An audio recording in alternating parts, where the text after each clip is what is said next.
sedih nyo kisah sedih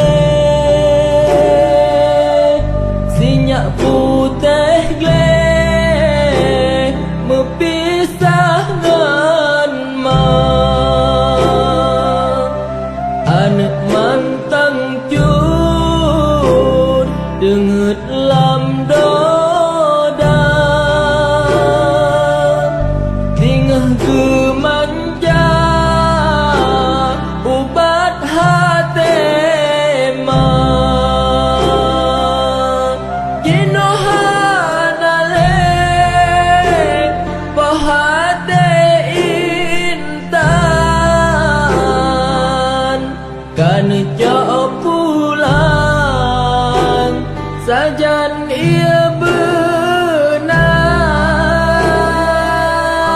ia mata ilek sampai terbayang anak tersayang gadah di mata.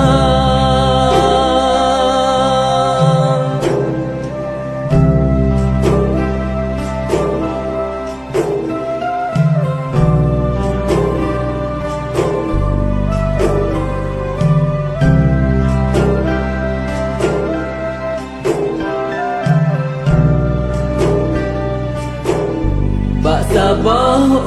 urang di watai bengang anak di rumah lam ayan doda hana terjalan dan syalam hati Hanale gememata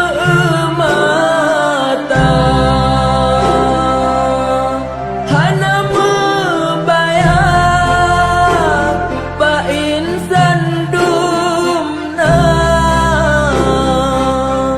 wadalah gempa meayan donya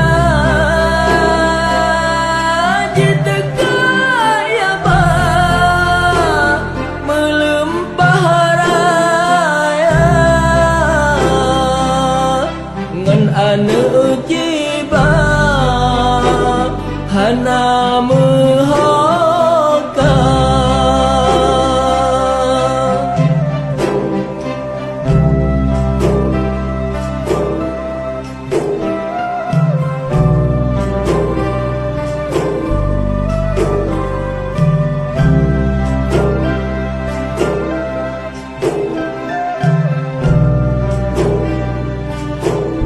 sang dalam lumpur jiwanya intan Pak Maji pesan dua gerak habar Bele pemawe atuh balanyo Tuhan sidra nelaga doa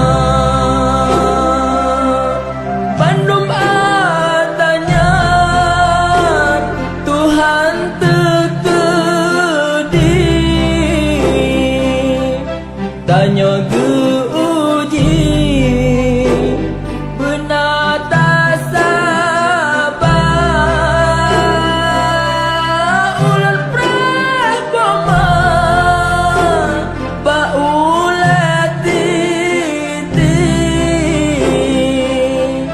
sajan ngan nabi bang